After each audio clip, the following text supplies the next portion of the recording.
Howdy, all you delicious people. I'm here today to review Castaway. So, I think immediately when people go on and think of like a survival film, kind of going up against the elements, I think immediately a lot of people go on and think of Castaway or something other than that. They'll probably go on and maybe like survival to them may be a horror film or something along those lines. But like I would immediately go on and try to think of Castaway probably as a like survival kind of movie because this is like the worst case scenario where we have Chuck Nolan's character who is stuck on this island by himself, and now he has to come up with how to drink, how to eat, and probably how to take a dump at some point, probably, right? That's the part they don't focus about. So going to this film, like I like it'll be interesting if there is to be anybody that weirdly just hates this movie. And I mean, not just like, well, I don't like this movie because it's sad, and like, I don't like this movie because it's too long or something like that. Like, I want to know if there's somebody out there that just straight up like hates this film for reasons other than what I've just mentioned, that it's a long film or that it's just sad. Uh, I honestly feel like this movie is a masterpiece. Like how you go on and you just have one character through most of this film, and not only that, but you also like this movie took 4 years to make, and then they had to also take a year off in between this film because of course Tom had to drastically like shift in weight to of course do the second half of this film. So the interesting things about this movie, uh, we have at one point where, of course, Tom Hanks is at one point, like especially right around like the fire scene. We find out that Tom Hanks, I guess, was to get a staph infection during a part of this film, and they were to lose some bits of time because of that. And also, while Tom was kind of taking the year off to kind of lose weight for this film, uh, Tom was to also go on and injure his shoulder during the film. So he was gone for quite a bit of time from that during that whole year.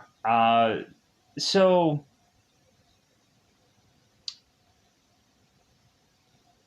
and interesting enough, Robert Zemeckis, while taking the year off to do this movie, he went on and did a movie called What Lies Beneath. The Harrison Ford, uh, Michelle Pfeiffer movie in between this film. So that's kind of interesting. We also have to go on and realize that when Chuck was to have gotten back after his whole thing, like, because it's not a surprise that eventually this guy does survive this whole thing, he eventually does get paid somewhere along the lines of 10.5 or $10 million supposedly because of liability and just the fact that these guys were to fly into this storm, and really because this guy had taken 4 years to be stuck on this island. And so not only was he going to get like $10 million, but then he was also going to get a full retirement from FedEx. Hence why like Tom is just like, okay, well I guess I can just go on and like if I just want to recreate and go right back into a environment that is more familiar to me, then that's what I'll do. Like Tom doesn't have to work in this, or Tom doesn't have to go on and really do jack crap nothing. He can just go on and just decide to take that $10 million and just put it in a bank somewhere, and he can just go off and eventually just kind of sit on it, or eventually kind of go off the grid and buy buy a cabin somewhere, and like later days, because he has basically like, well, it money. That's really what he has. And I thought that was so like, I thought that was fascinating that I could figure that out, because I was like, okay, like does anybody somewhere have information about how much exactly Chuck would have gotten at the end of this film when he was, of course, to come back? So, and also I think a lot of people are to always like question that ending of where exactly this guy went and where did this guy go. We of course had Tom Hanks, who, when he was on the Actors Studio, Tom Hanks mentioned that the idea, because he had written like some ideas about this movie, and it's kind of interesting in interviews to kind of have Tom Hanks talk about this movie. Like, he mentioned that there was kind of a lot of weird, wild ideas about how Chuck could have gotten rescued by the end of this. It is kind of funny because they weren't actually going to call this Castaway beforehand. They were going to call this some other movie name, and then they renamed it Castaway at some point. And FedEx never paid them a dime to use any of their logos or anything like that. Like, it was just free marketing. So they're like, okay, great. Like, cool. And immediately this whole thing started by Tom realizing that FedEx planes would go on and fly like overseas, and they would do them like all the time.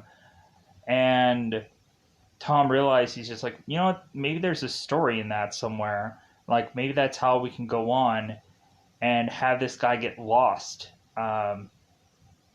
So, like, he wanted, like, he just found that fascinating. He just, like, Tom Hanks has, like, a ton of random, like, information. And Tom Hanks is probably the most fascinating person to interview that I've ever heard of in my life. Because it's kind of funny because, like, Tom Hanks has this memory like I've never heard of before, where Tom is to go on, and there's this one interview where he goes on and talks about like Saturday Night Live with both David Spade and Dana Carvey, and he starts rattling off all these skits that Saturday Night Live used to do, and You Like the Juice and all this other, like, all these other like all these other skits that Saturday Night Live used to have, and like, and Tom had this one scene for that Saturday Night Live that didn't work out, but he like memorized the whole entire song from that skit that didn't work out. I'm like, how does he remember all of this stuff? Like, how did he remember all of these things? Like, that guy must just have a steel trap. Just like, this guy is like fed so much information, it's insane, that he just retains. So hence why I'm sure he's just an amazing actor, because he knows his lines so well that all he has to go on and do is just figure out like what he should do beyond that. So with that said, so yeah, Castaway. Because I feel like everybody has technically seen this movie. I think of me going on and putting some unique anecdotes in for some people, like about how this movie was done and how it was put together. It's a little bit more interesting than like going on like, yeah, I've never heard of this film. Because I feel like I wanted to figure out some behind the scenes things about this movie, or just kind of find out some information. And so I thought that was kind of fascinating. So, what with that said, what is this about? So we of course have a guy named Chuck who is to be this system analyst for FedEx. And so this guy is to consistently go from Tennessee, United States, to I believe Russia. I believe. So or overseas. Let's be vague. So Chuck continues to do those planes across the country, and so Chuck goes on, and at one point we have this one plane after it is, of course, closest to Christmas. Chuck, of course, has its pager that goes off, forcing him to now have to go on another flight overseas. So Chuck goes on this plane, and of course, we have it this time around where uh, these pilots are realizing that they are in some kind of bizarre storm that they are accidentally flying into. And so, all of a sudden, with that, I guess this freak storm that just came out of nowhere, all of a sudden, that leads us to have most of the pilots all to be deciding that they are going to have to forcibly crash this plane somewhere into the waters. And so we, of course, have Tom after that, luckily being the last sole survivor, because it could have been the fact that there could have been absolutely donut holes worth of survivors, and then this would be a much shorter film. So, but I kind of wish that there would have been more people, but it's just the whole thing of like there has to be a sole survivor in here to make it a much more interesting film. To just have it be like, how can one person hold this entire film together, and they figure it out. So Chuck is, of course, in this life raft, and he's just kind of sifting away through the waters. All of a sudden, going on to smack himself against this island where Chuck is to be spending the rest of what could possibly be the rest of his life, or 4 years and change, to survive upon this island alone. Eventually going on and finding a friend, because eventually Chuck does go freaking ape, like, he eventually does go crazy. And I think we even have Tom Hanks even admitting at one point that that he was kind of driven crazy by this film, because really we have it where this where Tom Hanks like had to really go and like starve himself to trying to get to the best shape possible. And I think supposedly by the time that we see him towards the second half of the film, he is roughly about 160, 159 pounds. And so we have to kind of naturally assume that this guy had probably lost possibly 100 pounds, maybe. Not quite sure. We can make a bunch of assumptions, but I think Tom Hanks was to say that the second half, the film, he was like 159. So going on to this film, like, yeah, it's a very, like, it's, I would have to call this a very epic film. Just easily hands down. Yeah, it's a very simple movie. It's a simplistic film, but I think there's a million different reasons why there is a million different survival games. There's Survivor that has lasted so long. Uh, there's a reason why Lost was created and put out because of Castaway, and so on and so forth. Like, I'm sure there is just a ton of shows and movies that were simply put together because of this show at some point or another. Because people just love survival films to just kind of see like how people can just figure things out. So with that said, let's just go into that double five time territory. I've gone on to talk for far too long about the cryptic sense of this film, but I kind of just wanted to get people like a feel of it all. Currently, right now, this movie is available on Tubi, TUBI, so it's otherwise just time for me to go on and go into the spoilers of all this and talk about it, and either go on like, huh? Or go, huh?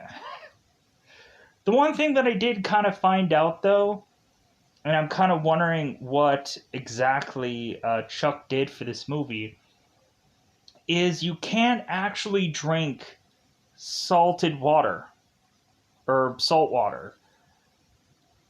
Because really, you have to go on and try to separate the salt from the actual water. And to go on and try to YouTube it and try to figure out how to go on and do that process seems like you can't just go on and boil salted water. It doesn't work that way because you have to kind of separate it. And I'm just like, man, like this is insane. Like that's like what? Like so like yeah, we like there is an easy way to just make salt water drinkable.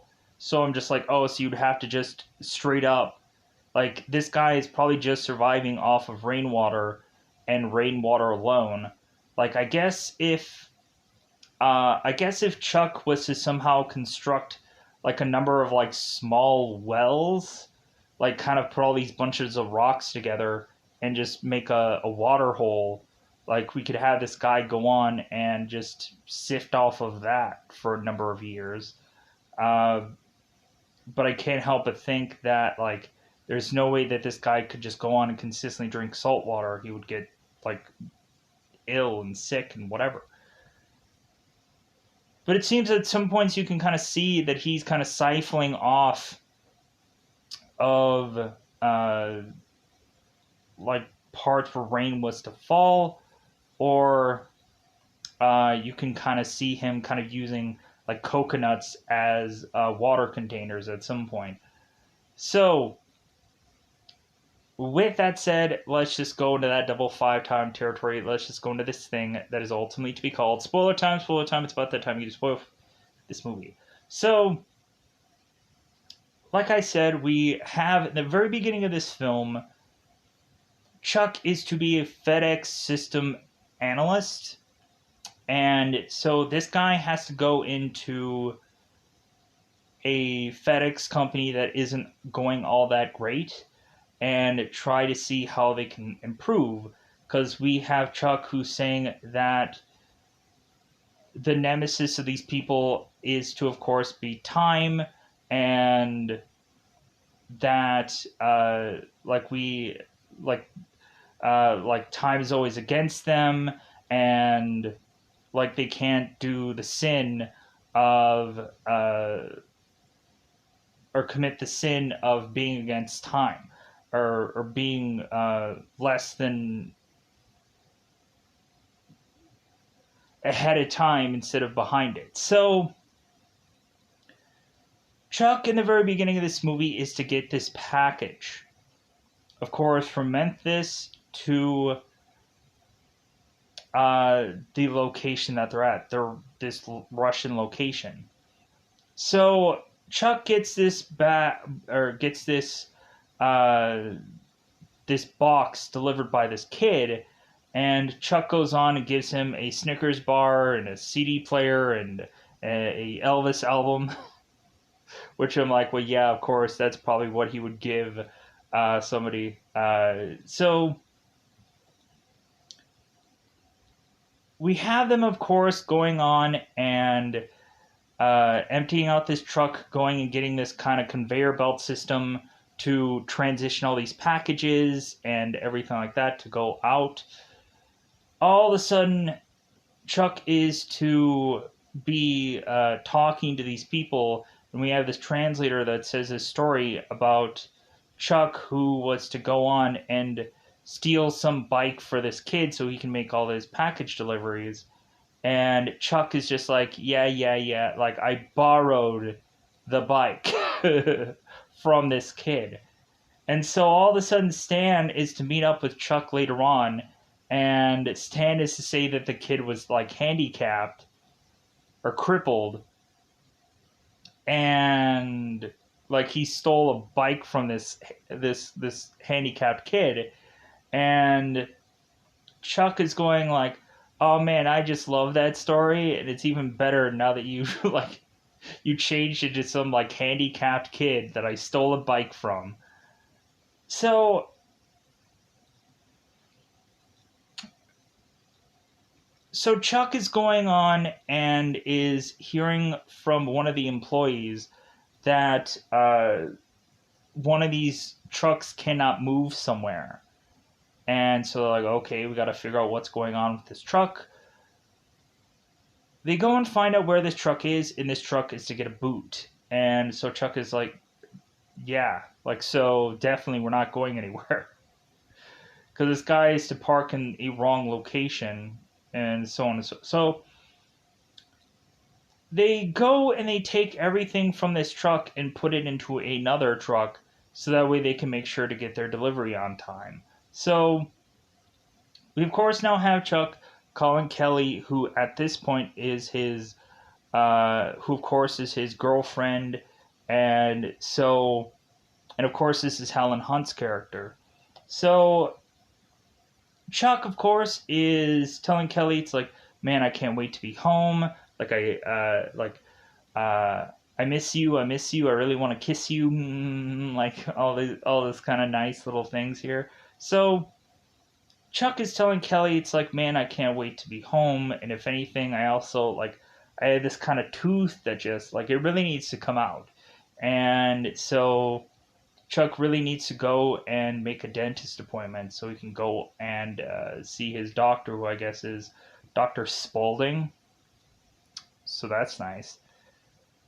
So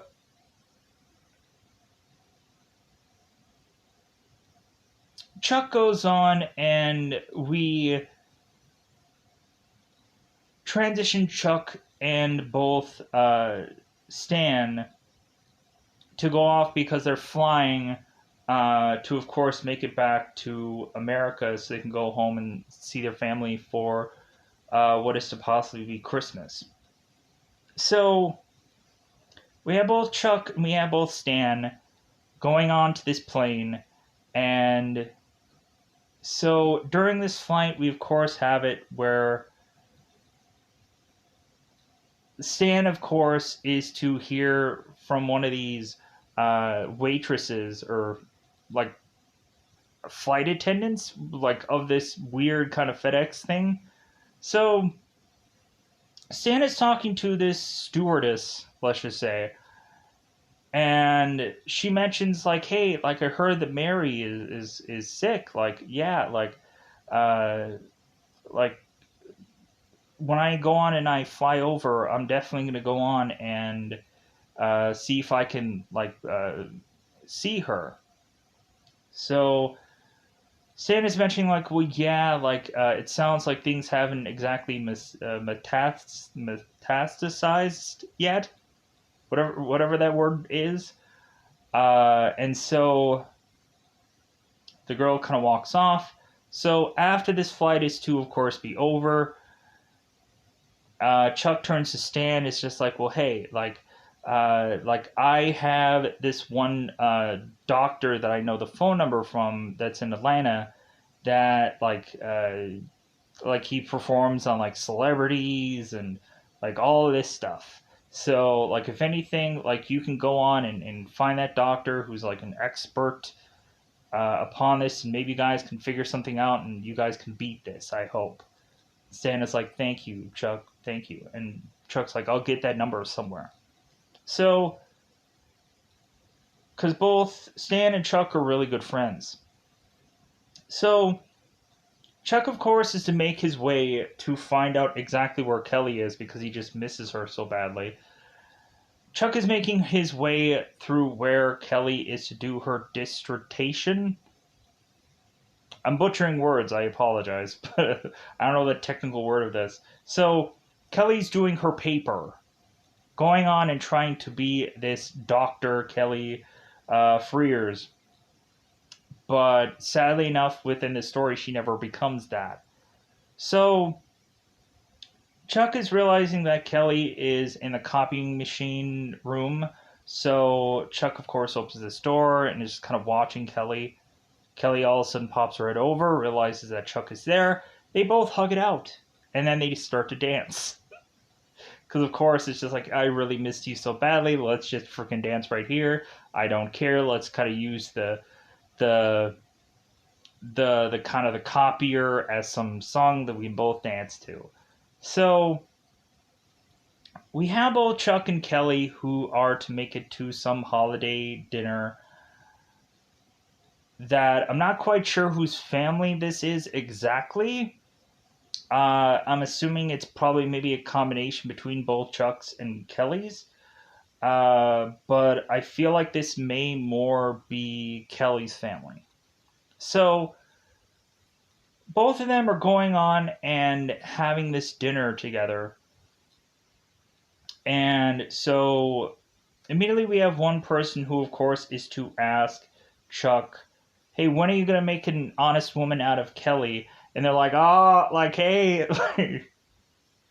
It seemed that Kelly had lost this bet because they were wondering how long before someone was going to ask when were the two of them going to get married.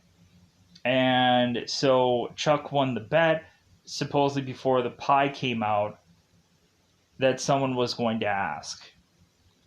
So Chuck goes on and he starts touching his cheek again because there's a tooth that of course hurts him. And we of course have somebody's like, oh, did you accidentally did you kind of hit your tooth on something? And Chuck's like, no, like he just has this pain. So all of a sudden we have Chuck, who is of course to get this page that he has to leave. In the back of my mind, like if Chuck is saying that he is like having some real bad tooth pain, why wouldn't he just go on and just see any dentist? Just schedule the appointment and get it done.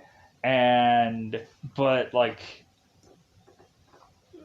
when really looking at it, I guess like Chuck was to go on and say that he like feared going to the dentist.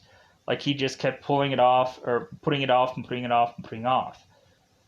So we have Chuck and Kelly who realizes that Chuck's page is going off and it's work. He needs to go. So Kelly and Chuck are going on and they're organizing, of course, kind of how they can get back together. Chuck, of course, is saying it's like, hey, when is your dissertation? Which is supposedly January 12th. And so, but Kelly's like, well, no, you need to be back here by New Year's. Like, be back here by that time, please. And Chuck is like, I'll figure something out. So, Kelly used to go on and tell Chuck, it's like, well, like, but we technically have, like, Christmas presents from both of us. Like, what do we do? And Chuck is like, we'll just have to unwrap them in the car, sadly. Because Chuck really just has to go right away. I'm like, man, this guy just has to drop everything for his work because they probably pay him a freaking ton. Hence why when he's, of course, going to be lost in that island and comes back, he's going to get $10 freaking million, supposedly. Unless we kind of factor in any number of things. So, and plus whatever retirement means for FedEx. So, Chuck and Kelly are, of course, in this car, and we now have a very heartfelt, very interesting scene within this story. So, Chuck and Kelly are exchanging these gifts. They're kind of these goofy gifts where Kelly is to get these kind of hand towels and is to get these kind of other gifts. Chuck, of course, is to get this family heirloom that is to be this kind of pocket watch that has Kelly's picture, and he's like, well, hey, like, here's what I'm going to do. I'm going to put it to Memphis this time. So every time I look at you, and like, I'll know exactly what time it is, like in Memphis. So Chuck, of course, is to get out of this car after telling guys, like, hey, just give me 2 minutes. And they're like, okay, sure. So Chuck goes and grabs the keys and gets out of the car, and Kelly's just like, hey, keys? And Chuck's like, oh, yeah, of course. Uh, Chuck goes back to the car, and we, of course, have Chuck who's like, oh, I forgot about some little gift that I was going to give you. And we end up seeing this gift that could be the size of a wedding ring. Kelly, of course, is terrified. Chuck, of course, is to just be like, well, I get that this isn't really a car opening gift, but like it was something that I was going to give you for Christmas. And so Chuck, of course, is telling Kelly, it's like, well, hey, like if I don't come back by New Year's, like open it by then. Or if I don't make it back by New Year's, like open it then. And like we'll try to do something. And we'll try to like I'll try to woo ya when I come back. Because we of course have Chuck who's telling Kelly like, I'll be back. I'm coming back, and then he never does. Sadly enough. So Chuck goes on onto this plane, and he of course does not have Stan on his side for this one. He's going solo. So Chuck of course is to talk to this one co-pilot, and I guess his real name is to be Albert, but Chuck calls him Alan for whatever reason. So we have Chuck just kind of treating this like it's any other plane ride, and he doesn't think anything of it. So Chuck, of course, is to kind of like take off his shoes and like immediately like during this time of which that this movie is going on, I'm immediately thinking like, you know what, if I was to be in a horrible like survivor kind of thing, and immediately you'd probably be rattling off into your brain like if you had probably like 10 items that you had to bring with you that you could go on and easily have this be a thing that you would normally take on an everyday plane ride to make your way to some destination and then you would crash.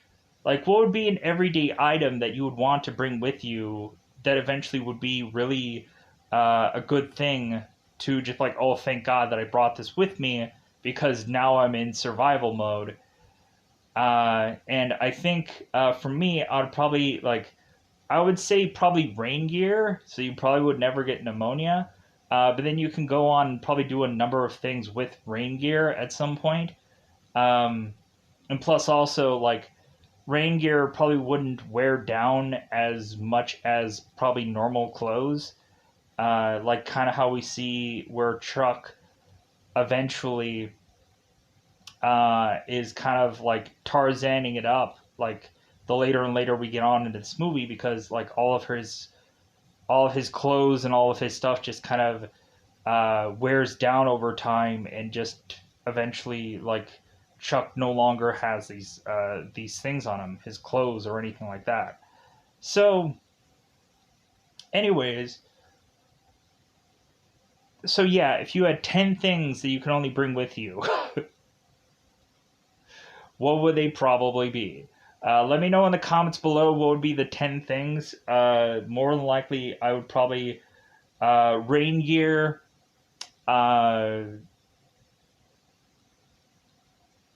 a bowl of some sort that would probably have like a snack in it or some kind of candy in it, because really I would just need the bowl for a lot of stuff if it was survival, but I think I would probably much rather put it in a bowl. Or I'd probably just have I would have this big massive bag um, just of candy, and I could use the bag for something, um, this would take forever. More likely, if you guys want me to do another video talking about this, I probably will. And I'll probably think of other stuff while I'm going on and doing this. So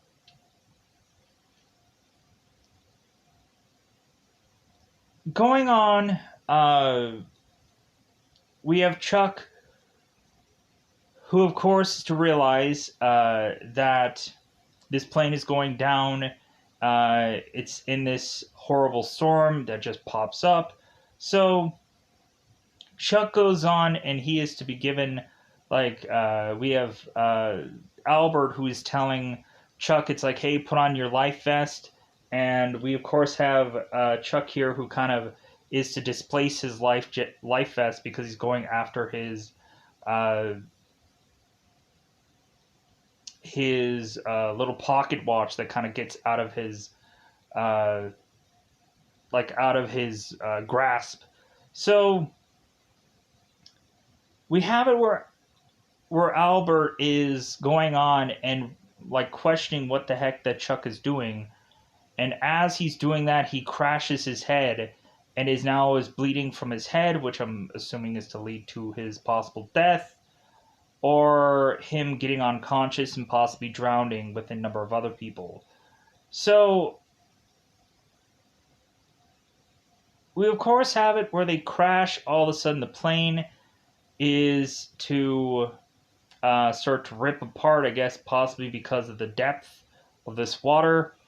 And so Chuck is to have this massive, uh, life, like inflatable, like boat in his arms, or inflatable raft in his arms. So all of a sudden we have Chuck, who is to see that this plane is widely opening up. And we, of course, have Chuck that doesn't have the ability to grab any of his, he doesn't have any real luggage he can grab onto or anything like that. Like, he's just out of luck.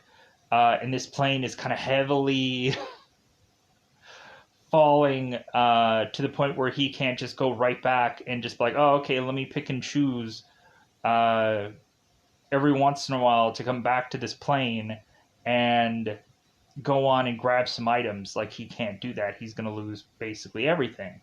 So when Chuck is to surface, because he inflates this this life raft, or this inflatable raft, all of a sudden he ends up getting stuck and has to like pull from these items, which I'm kind of curious what that red bag was.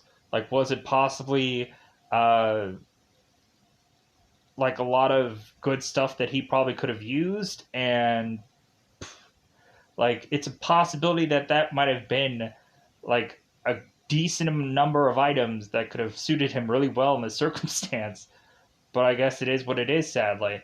So Chuck goes on and is to start to make his way up from sinking further and further down into this ocean.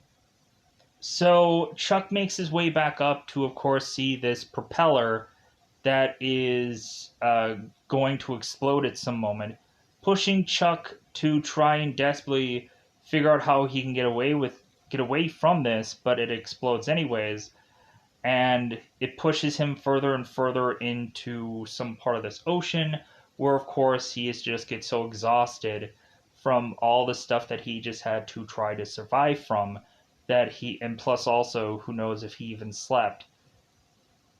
Chuck goes on into this life raft, and he's just like, man, I'm just conking out. Like, we'll see what happens after this whole moment.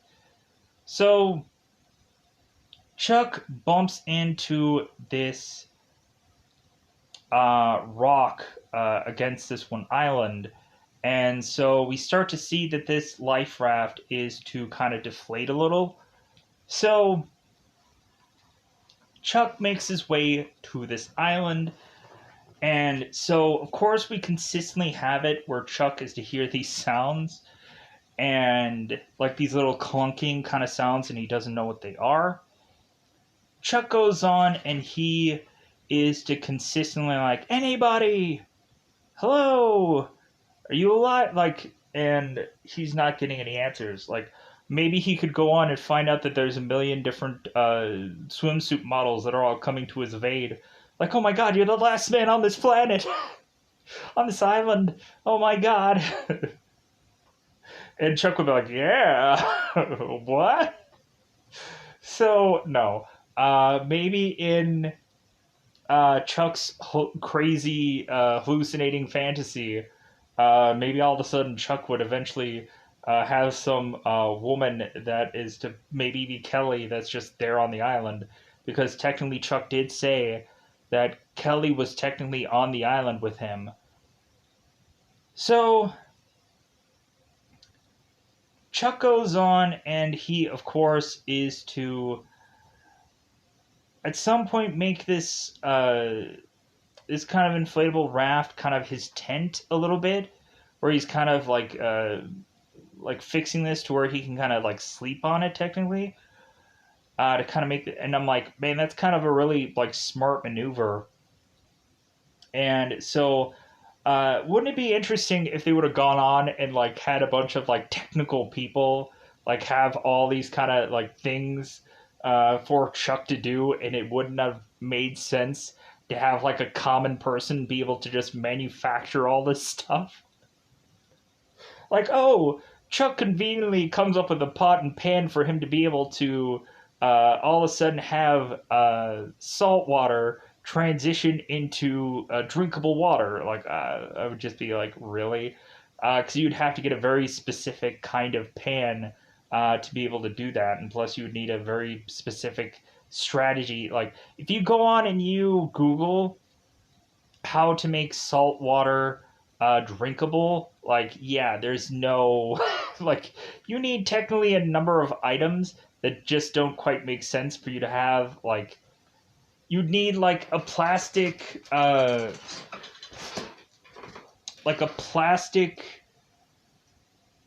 bottle, and you need like this soda can, and you would need to like, and that's probably the more like crash course of it. And I don't even know if that would really legitimately work.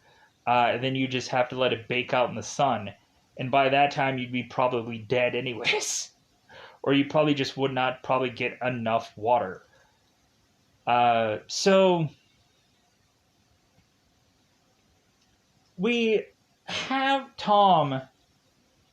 we have Chuck here, who is consistently asked, "What the heck is that noise?" We come to find out that there's many different of coconut trees that, of course, are dropping these coconuts, and so Chuck is to finally hear the pinging and papping of a coconut that is to fall from trees. Hence, why what is that sound? It's kind of goofy the fact that Chuck, like, there is no, like, there's not an animal, there's not a bird, there is nothing on this stretch of island that Chuck can just like kill and take and whatever. Like, you would have thought there would have possibly been like birds that would have consistently been flying over here, because it would have been all alone. No, we have Chuck, who has to forcibly, in the early stages, he, once finding these coconuts, he tries to figure out how he can smash these coconuts against these rocks, and continues to bash into them. And so, like, his first trial is to just kind of figure out how to work these coconuts. And so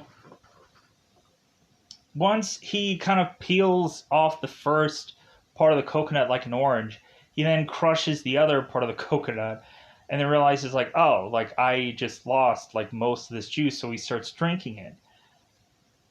We find out later, as Chuck is talking to Wilson, that coconut actually is a natural laxative. So I'm like, yeah, I would have probably just relied on rainwater anyways if I would have really been Chuck, because, like, yeah, like, coconuts would be great and all, but freaking, like,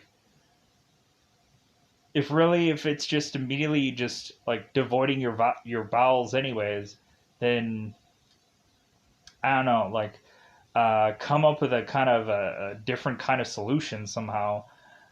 Uh, Try to go on and try to squeeze some kind of other like liquid somehow somewhere. So we have Chuck that is to realize that he can just kind of poke a hole into a small part of these coconuts and then kind of get the get the juices out that way. So Chuck, of course, is to make this kind of this like axe part out of one of these rocks. He's like, okay, cool, I can use this to kind of chuck into things. So Chuck goes on and eventually starts to find all these FedEx boxes.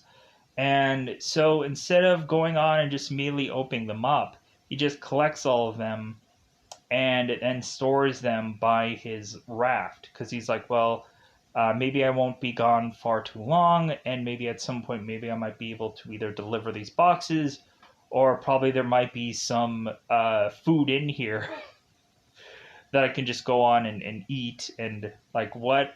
Uh, I would have found it interesting if all of a sudden there was like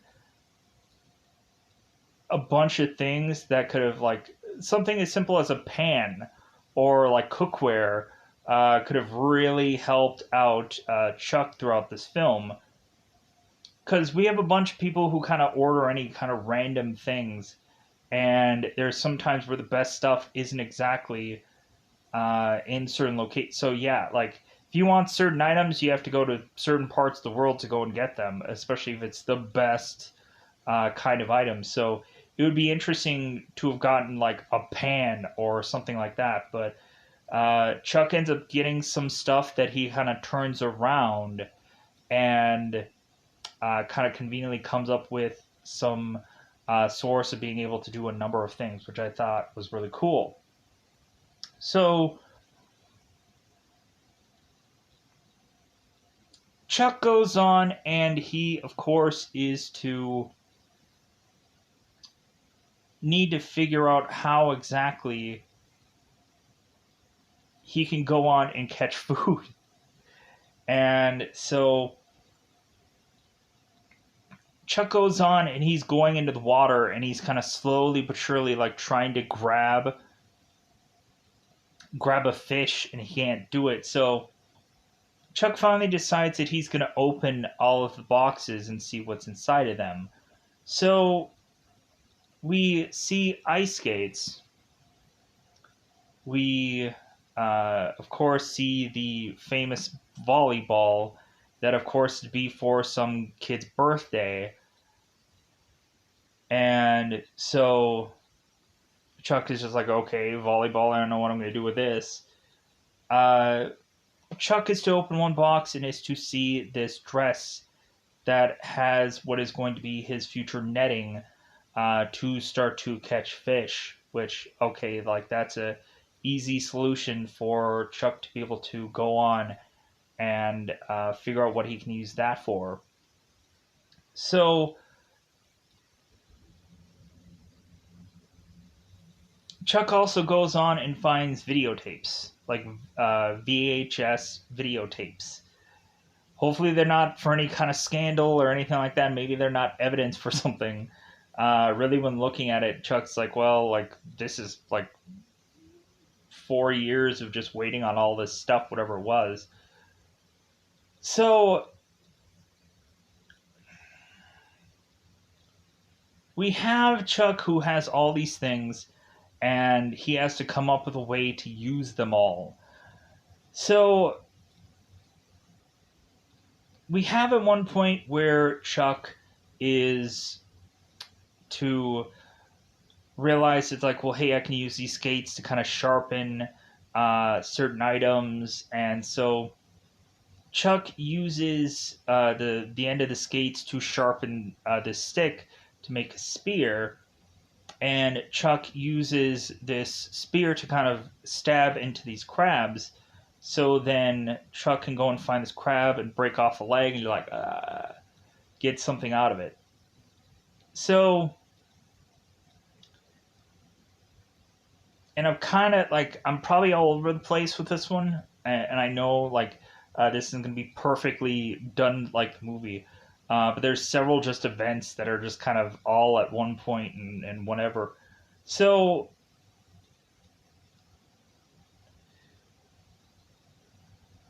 we get to where Chuck is to need to build a fire, and so Chuck is to have this piece of wood, have this little uh, like grassy thing. And so Chuck is kind of going on and kind of pushing his two hands together, trying to get this fire to work. Not quite working, taking forever. And we realize that Chuck's hands are starting to just get all mangled from doing this, from continuing to touch this tree or this stick. So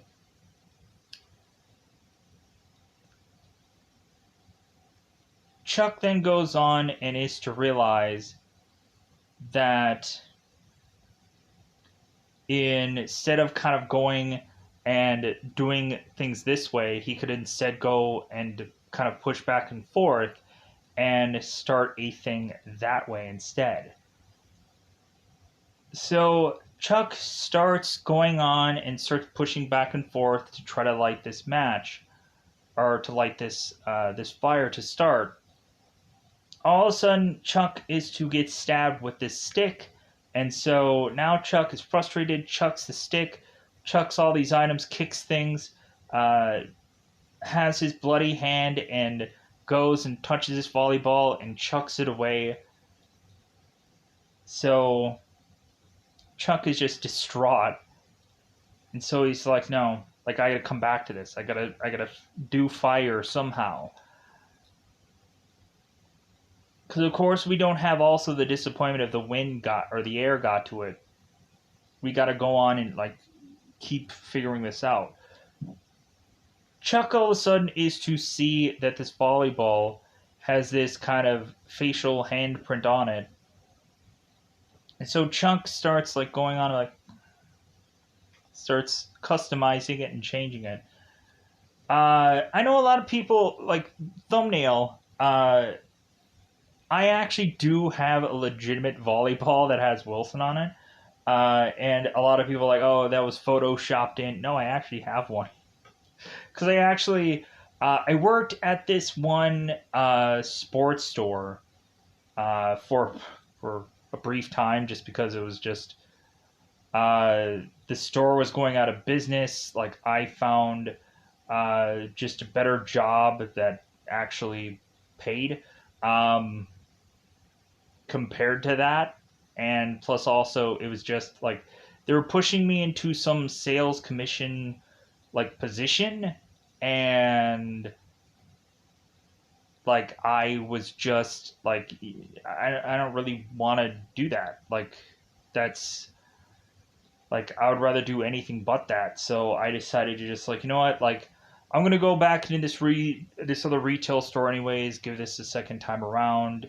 Give this a second glance because they could actually pay me better. And so I just left. I was like, you know what, like this is my last day. I am done. Um, and they're just like, okay. I'm like, yeah, I'm sorry. Like, this job is gonna pay me more, and I can't justify like being here.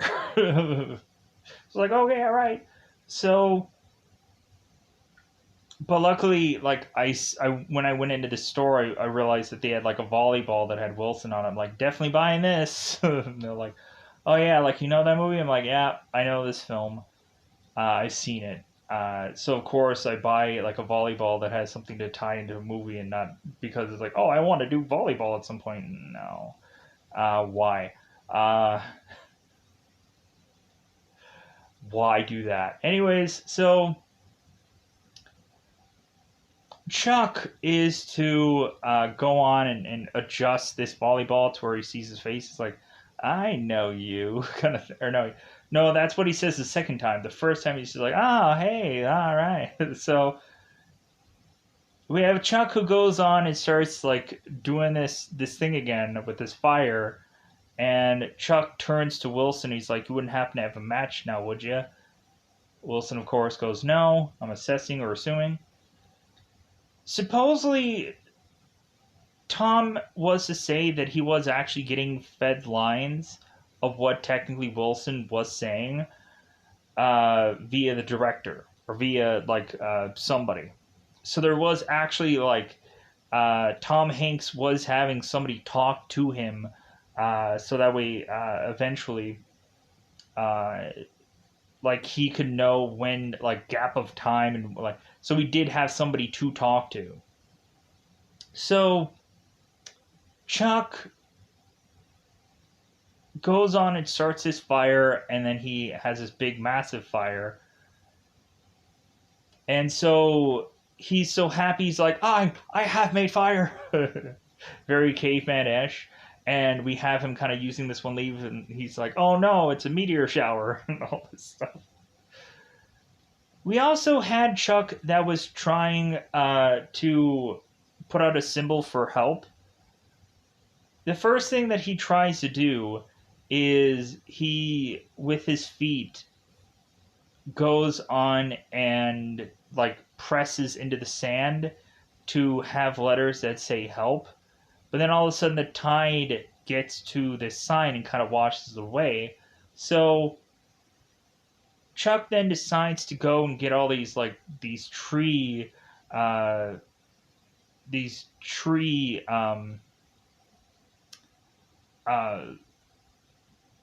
trunks and collects them all together and spells out the word help within these trees. So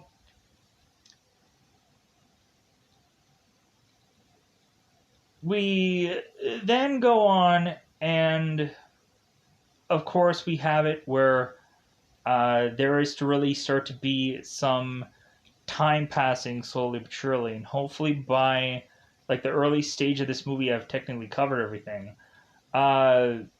Chuck at one point is to put this shirt and to put underwear, kind of the spandex part of the underwear kind of over his head, and he is to go on and kind of go to the very highest point of this place, and he's kind of turning around and around and around and realizing that he's the only one on this island, and that of course he is to be all alone, and so on and so forth, and there isn't a connection between anywhere. Everywhere he turns around, all he sees is water, so he's just like, "Bah." So and so and I want to try to think if there's anything left that I have to go on. And the whole tooth thing, I forgot about that. So Chuck at one point is, like he said, that teeth, that tooth. So we of course have Chuck, who is to kind of put stuff in his teeth, maybe some leaves or some seaweed, and he keeps putting stuff into his kind of teeth because Chuck cannot chew on anything, it just hurts so much. And so we have Chuck going on and talking to Wilson, and he's mentioning about crab, and he's like, thank God for crab, because those coconuts are a natural laxative, because Chuck was kind of chucking off some coconut pieces and eating them. So Chuck then goes on and is to realize that he can't really eat anything anymore because his tooth is so bad. And so Chuck goes into this extreme measure, and I'm not quite sure how this how the tooth perfectly comes out of here. Doesn't really quite make 100% sense to me.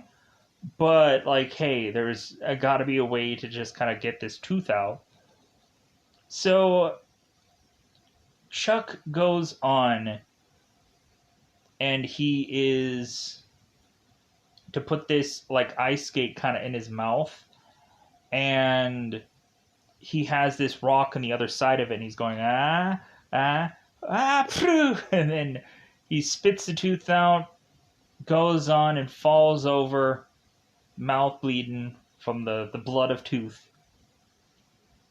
And so all of a sudden, after I think that moment, we start to see this character 4 years later.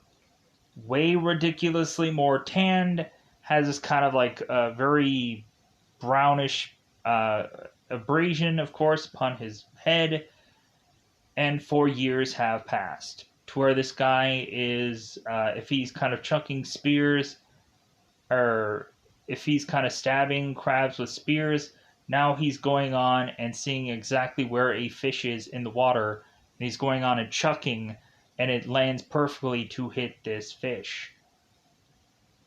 Probably took a lot of years of practice, but by golly, he ends up doing it and making it, and so on and so forth. So we have Chuck go on and eat this fish, and I'm just like, man, so he's not even like cooking it, he's just like grabbing the insides of this fish and he's just eating it.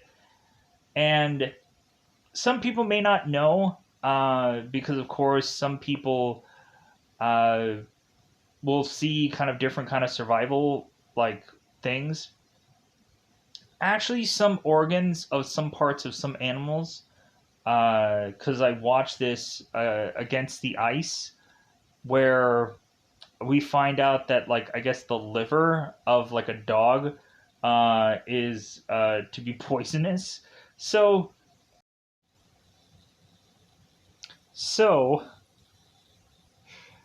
funny thing.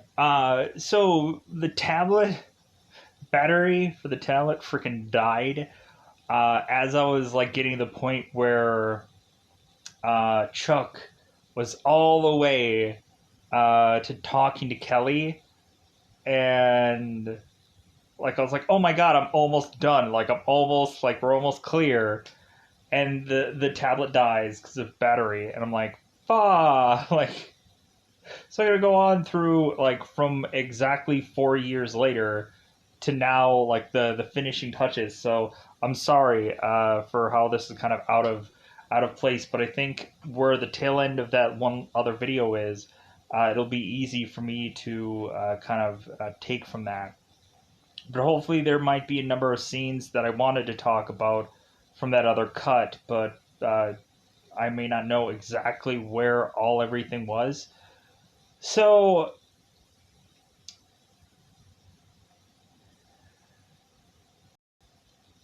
4 years pass, and so we have Chuck going and eating fish, and so we had Chuck who was to go on, discover this cave, go on and bury one of the pilots who we find out is Albert, and is to tell us that's it, is go on and get shoes from him, if I didn't mention all of that.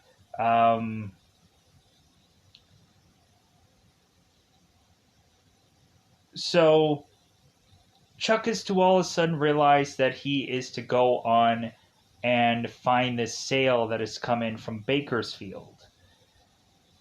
So Chuck is to realize that he can go on now and possibly make a ship out of a bunch of trees, and it'll make it because he finally has this sail. But she goes on and tells Stan, it's like, well, yeah, like, I was just, like, breathing in and out and hoping that one day, like, the sea would give me something, and eventually it did. So Chuck is to start to realize that he can start putting this makeshift boat together and decide to sail. So he, of course, is using videotape, or he's starting to use skins from certain little trees to start to create rope. So we have Chuck go on and create all these pieces to make this boat, and he realizes he's going to be a little bit short. And he's also kind of looking through the months and seeing that he, of course, is to get the perfect kind of month as well as when Chuck was to be in this cave, he was to draw, of course, Kelly, and realize that like things are still like going to work. Things are going to work out. So, but Chuck has to go on and get that 30 feet of rope. And so when Chuck does, he has an argument with Wilson, and of course is to say that he wants to leave this island because he doesn't want to talk to a volleyball for the rest of his life. So Chuck goes and boots the volleyball and then goes and tries to retrieve it because it's technically his only friend. So Chuck is to repair Wilson's face and say, hey, are we good? And they're good. So, like, I'm trying to think if there's anything possible that I've probably forgotten about. Because I think we landed on the tooth incident, which transitions us into 4 years later. And there might be a number of other scenarios or other things. So, Chuck gets all of the logs together, all the pieces together, and I think the one thing that a lot of people don't realize, especially once we get to like Chuck kind of rowing here and doing all this stuff, is kind of like how Chuck could have left the boat and swam after to get Wilson and then come back. Really starting to look at this movie now, I can see possibly that would not have been a rational thing to do, because Chuck is using a lot of energy to be able to swim to get to Wilson, and Chuck is to have to use a lot of energy to row, and he probably just does not have the energy anymore because basically sleeping on a very uncomfortable uh, uh, thing of sticks for a long stretch of time. But not only that, but like starting to very dwindle down his food source, especially after a number of years of just eating certain kind of foods that probably weren't the best to possibly eat at some points or another. So So Chuck goes on, makes this boat, and is to go on his way. And as he's rowing from this island, he's starting to cry because he's realizing how long that he had really been there. And so Chuck is rowing off, and he, of course, is to start to hit against these waves. All of a sudden, Chuck is to finally, like, kind of wait it out for when they can actually put the sail up. And once they finally do, they get to the perfect wave, and so the sail works, and they're able to start rowing away and getting away from this island. So we, of course, get to where Chuck is to be out and about in the ocean. At one point, Chuck is to see this whale, and the whale is to kind of give him an eye and then kind of splash off. And so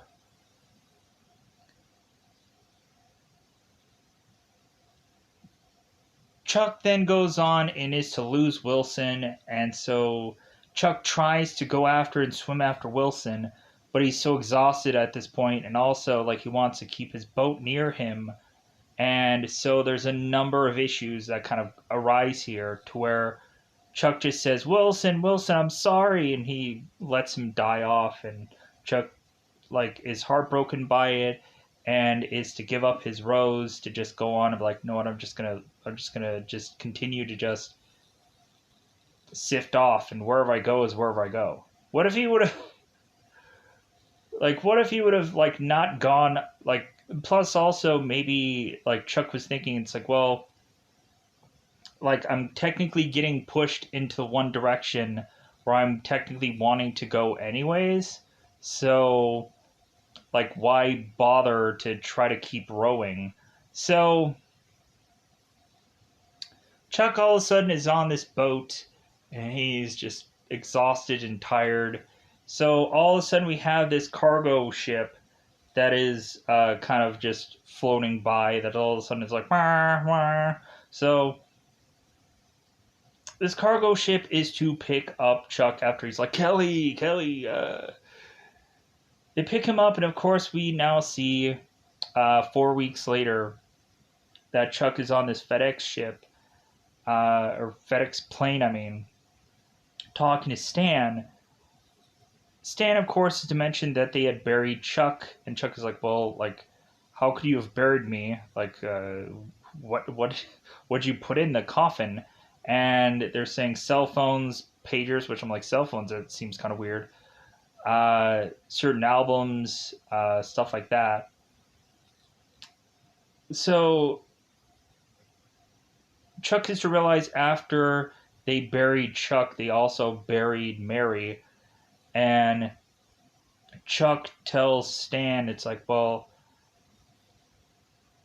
hey, I'm sorry that I wasn't there for you. And Stan is just like, well, hey, it is what it is. So Stan is to also tell Chuck like what he is to like do when he gets off this plane, because they're gonna have this whole press conference, and they're gonna have these bigwigs go on and do this speech, and Chuck doesn't really have to say anything. He can just kind of just stand there and do nothing. So Chuck is just supposedly meet Kelly at this place. And so when Chuck is to supposedly meet Kelly, he instead is to meet Jerry, who Jerry is to go on and mention that he had done Chuck's root canal like 5 years ago, and that he was referenced by Spaulding. And Jerry's mentioning that he is Kelly's husband, and that Jerry is to be there because Kelly couldn't. Because Jerry used to say that it's really hard on Kelly from all the stuff that she had to go on and kind of move on from, especially when Kelly is to hear this news on this phone. She faints after getting a call from one of her friends about this.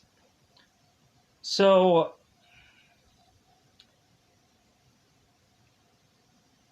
Jerry goes on and explains that this was tough for Kelly, but he can't even imagine how tough it is for Chuck. So Jerry then leaves with Chuck just kind of seeing both Kelly and Jerry in this window, trying to leave in this car. So Chuck is at this party with all of his friends, and we have Chuck kind of haunted by a number of items that are at this party. And so Chuck is to be at this party with his lawyer and a number of people, where his lawyer is kind of telling Chuck, it's like, yeah, we're gonna get him for liable. We're gonna take these guys to the cleaners. So we have one guy who's going on like, yeah, hey man, can't wait for us to get together with all that fishing that we're gonna do. And Chuck is like, yeah, like that's the freaking last thing that he probably wants to do, is go on and freaking do fishing. Like, ew. I would have been like, yeah, I'm never going to fish again. Like, I had to do that for survival. I'm not going to do it for a leisurely activity. You. That's what I would have told that guy. In all honesty, I'm like, dude, I had to do that. I had to find fish for survival. I'm not going to do it now. You. And would Chuck be using that spear to be hitting those fish? If he was going to fish. So Chuck then is to go through this party and realize there's a number of items that are haunting him. A crab leg, a lighter that he can easily push down and have there be a light. On the plane, there was also ice in a glass, and Chuck was like, "Oh, I love ice in a glass." Yeah, like kind of feels like Chuck is just kind of pushed to say all of this stuff that he like was missing out on from being on this island, to being just like, hey, here's this. Oh yeah, great that I didn't have this ever. So Chuck goes and talks to Stan and is to realize that Chuck had Kelly on that island that whole entire time, that she was there with him. And now that Chuck had made his way to survive this miraculous thing to make it back to Kelly, like he's lost her all over again. So I would be just kind of interested to see, like, Chuck might have gone on and just like gotten some like cabin somewhere, and might, like, I would love for like Chuck to just have gone on to some kind of seclusion or whatever, just to kind of like get off the grid. Just be like, no, I don't need all this stuff. I'm a freaking millionaire. Either that, or maybe he went the opposite direction and he's like having this like leisurely life where he like never has to go on and go for another thing again. Who knows? So more than likely he probably would have been like cheeseburger first. So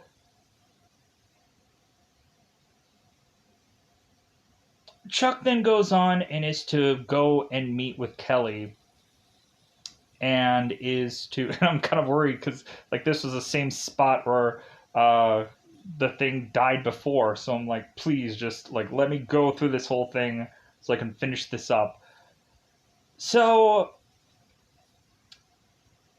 Chuck goes back to Kelly's house to deliver her family heirloom because it should stay within her family.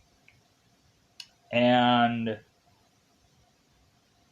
so Kelly, of course, was to have a number of maps and was to show exactly where he was and exactly all this kind of information and all these things that she had kept through her time of just trying to figure things out.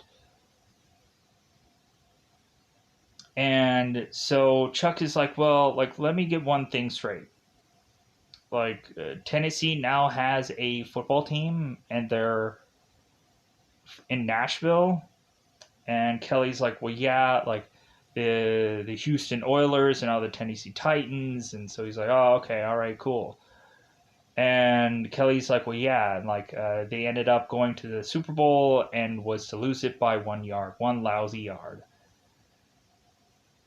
So Chuck and Kelly, uh, we have Kelly mentioning to Chuck, it's like, well, hey, like, you want to see something really interesting? And Chuck's like, sure. Kelly was to keep their car that they had. And Chuck is like, man, this is really weird.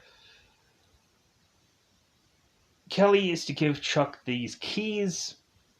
And so say, hey, yeah, you can take this car. And I'm like, so what? Like, do they have like multiple different cars? Whatever.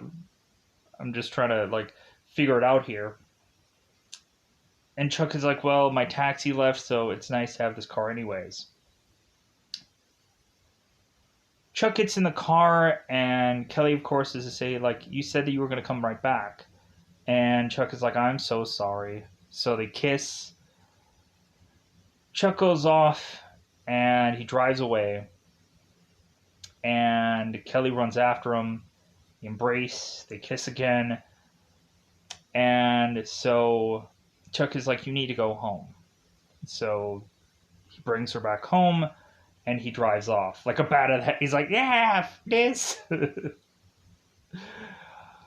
So Chuck, of course, is to possibly get his $10 million settlement. As we have had Stan, who is telling Chuck, it's like, well, hey, like, basically, like these people will give you anything that you want. Just sign off for it, so we can give you that big fat check at the end of all this. So Chuck is to go on after realizing the big, huge, massive amount of money that he's going to get, and probably after getting his license and everything like that back to him. Chuck goes on and he is to drive to this one location that, of course, this Bettina was to have this one item, and he delivers his package to her. He's like, FedEx! Delivers this package, leaving a note saying, this package saved my life. Chuck Nolan. So Chuck is to just go through this crossroad, and he's like, I don't know where to go. So Bettina is to show up like, hey there, cowboy, you look lost. So Chuck is like, yeah, I am lost. So this girl just starts going through, well, this place is to be like Flagstaff. This place is to be whatever number of things. This place is to, of course, be making your way to Canada, so decide whichever. Where are you going to go? So Chuck, of course, is to go on and start looking after this girl leaves, realizing that she has this sign upon her truck. Chuck keeps going on looking through all these roads and is to go on and realize that the exact same road that he's going to go into is, of course, the road where his car already was. To eventually go off either to Canada or to just go off to Bettina's home to just kind of talk to her, and eventually maybe more than that, as Chuck would go on and say. So with that said, I hopefully covered most of everything. I feel like there's a bunch of stuff that I probably did forget about or reiterated, so I apologize. But I think I'm also just going to get the heck out of here, so I can go on and just put this footage together and call it a day. So, really enjoyed this film, very epic film, and it's kind of interesting how we have very few cast members, but when really looking at it, we of course have Tom Hanks selling the movie mostly by himself. So, yeah, so with that said, let's get out of here. I'm going to say goodbye, everybody. Bye, everybody.